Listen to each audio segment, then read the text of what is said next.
This is a Look Forward interview from S&P Global. My name is Nathan Hunt. I'm joined today by Gabriel Morin, Professor of Management at Université de Paris, Panthéon-Assas. We're going to be discussing an article Gabriel co-authored for our recent Look Forward report entitled Women CEOs Model a Diverse Future. First, Gabriel, you've written a lot about the art of management using works of literature and philosophy. I'm curious if there is something about management that lends itself to literature, to narrative. Yeah, I think I'd rather say the opposite. I think literature can give you a lot about precisely a narrative. Today we're talking more about narrative for commercial, for brand, for product. But before that, you have this very interesting concept developed by a French philosopher called Paul Ricoeur. Paul Ricoeur belongs to a big movement of French philosophers called the French theory. I mean, called by the Anglo-Saxon world, not by the French itself. Anyway, so among this, you have Deleuze, Derrida, Lévi-Strauss, etc. So according to him, there is something that is very interesting. It was a concept, he called it narrative identity. It's the fact that during your life, you always tell you as an individual a story. But this story will change. Will change based on two things. Your desire of transforming yourself and life, your experience of life. So it means that when you want to change yourself, you will change this narrative identity. So you mean there will be like an interaction between your experience and your desire. That's why narrative identity is a key part of the transformation of an individual and, as a result, of management and for organizations. Do you think that it helps a CEO to think of their role in a narrative context, or is it just that literature provides a lens through which we might interpret different management styles? I think it's deeper than that regarding the contribution of literature. And I will mention a U.S. academic called James March. He died 5 years ago. According to him, great literature can bring you a lot. I mean, it helps you it will illuminate human dilemmas instead of resolving them.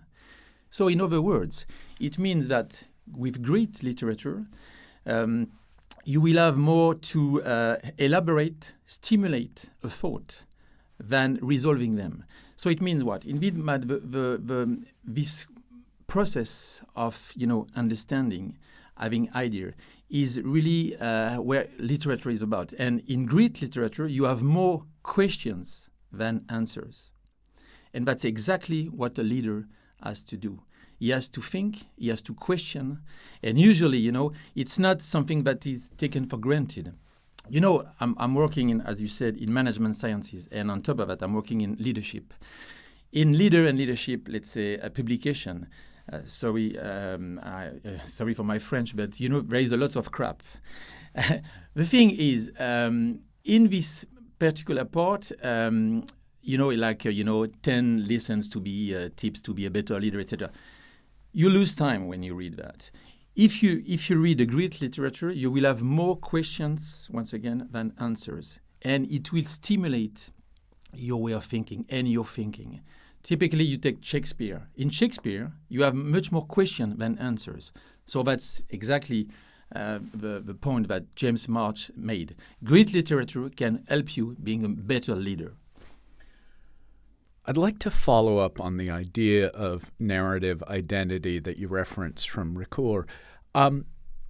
Would it help in terms of being aware of narrative identity to be in some ways slightly removed from the mainstream? Is that slight removal, does it allow you to have a better lens on narrative identity?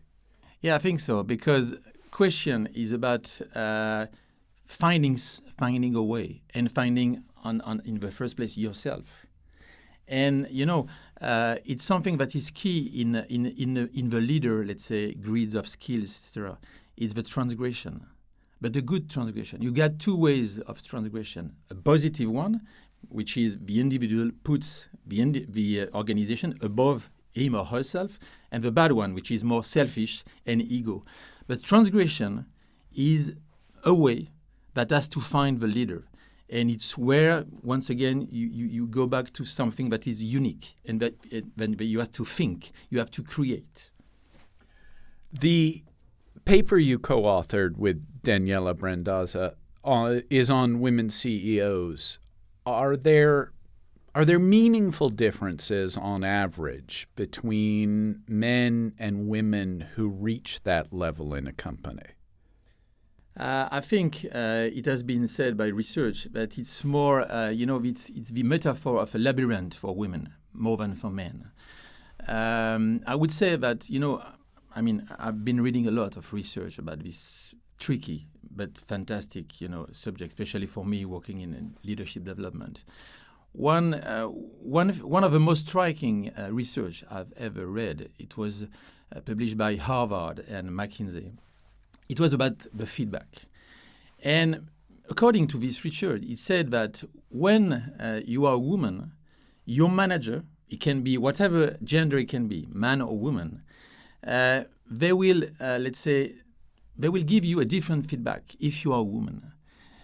They will not tell you everything. They will more focus on the positive feedback. So they calculate that this way, as a woman, you will receive 20% less actionable as a feedback. And how can an individual improve himself if we don't tell all the truth, the good and the bad sides? So one of the key, all this, you have many, let's say, biases. But one example is this one, once again. The experience of the past 2 years with the pandemic has required CEOs to change their approach. Everything from remote work to mental health has become part of the conversation. Are there differences in how female CEOs versus male CEOs have addressed this change in conditions? Yes, there is. When we started, I think the best way to address this kind of, let's say, women leadership issue is to be data-driven. That's the angle we follow with the fantastic team, once again, of S&P. And indeed, before starting that, I was the academic guy, and I had a fantastic team of women, by the way, of the data scientists, etc. I said to them, research is very ambivalent about that, because some research said that there is women leadership. It does exist. And some others said, no, it doesn't exist. There is no women leadership. So we said the best way is to find by themselves, is to explore it. So based on all, this data, what we saw is that indeed there was two differences. First, the way of the communication was different. You can code the communication with, it's called sentiment analysis. So you can say it's positive, if you use, for instance, trust, or it's negative if you use fear. So based on that, we saw that the women CEOs were much more positive in their communication. So first difference. And after, there's a question of leadership. Of course, communication is part of the leadership, but there is something else. The main conclusion that we saw is that women CEOs were much more inclusive than their male counterpart. When I say that, it means that they take in consideration much more, stakeholders like employees, the market, customers, provider, etc. So but the two differences are there. You said something fascinating earlier. You described the journey of a woman to leadership as sort of a labyrinth, right? Would that experience, that labyrinth, lead women to have a different management style? So do you agree that there are gender differences in management styles? Or do you think that the similarity within a gender is less important than the differences of individuals? Yeah, I mean, we are all part of nature and culture. And if you deny that, I think you don't understand the complexity of what a human being is. So I believe more in more diverse, let's say, kind of leadership. And at this stage, I think there is not one single model. A man, a leader, can be inspired by women and vice versa. And I think that's more robust to be inspired this way because, once again, they have both, let's say, difference and, of course, sometimes weak and strong points. So I think that's mainly my idea about that. If Jack Welch of General Electric was the old model of the CEO, at least in the United States, hard-charging, unsentimental, bottom-line driven, what would the new model look like for you, ideally? Is there an individual who sticks out? It's interesting what you said about Jack Welch. You said an old model. And I remember when I was a student, I had a fantastic professor of philosophy. He said to us always, truth is always new. And if you say old role model, it means that it was not that truth because it's a little bit old. And I will here again use research. In 2001, you have a fantastic book, maybe I think you heard about it, it's called From Good to Great, written by Jim Collins.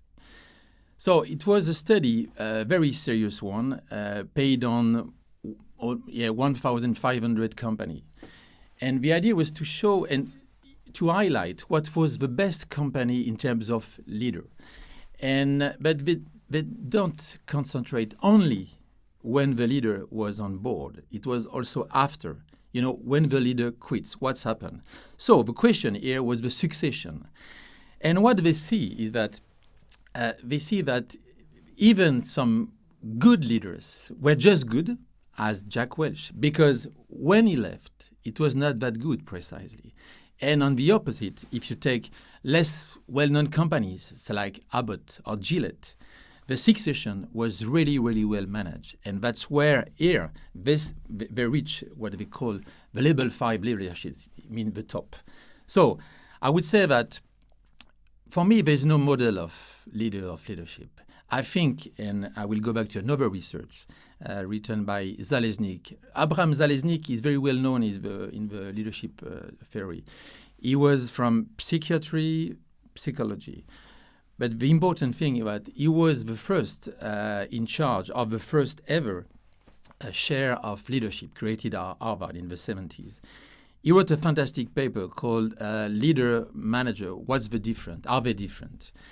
And what he saw is that indeed in manager, according to him, there is a reproduction of identity. In a leader, it's a creation of identity. So the best model is to create yours. Then I think I begin to understand why you are talking about a diverse model of leadership.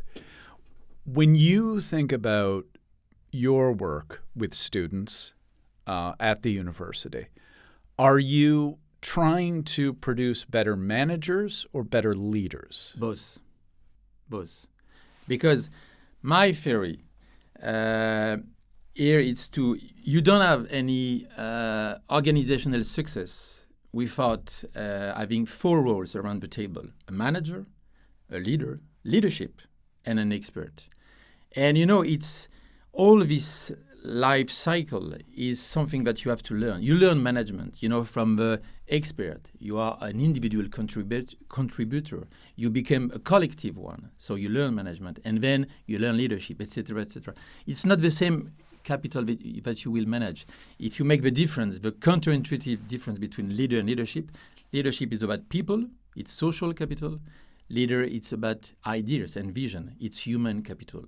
You can be a fantastic leader, but miserable with people, or the opposite. So, yes, I try to transmit to my students, and not only to my students, but to all the executive I have a chance to work with, how these 4 different roles work and where you are as an individual. Sometimes you have some blind spot, and if you have one blind spot behind this role, you need someone in your team to perform this role. If you're just, on the ideas as a leader, you need someone who will be in leadership, and et cetera, et cetera. So that's what I try, to infuse. Gabriel, thank you so much for joining me today. You're welcome, Nathan. To read Gabriel's article on female CEOs or the other articles in our Look Forward report, please look at the show notes. Thank you.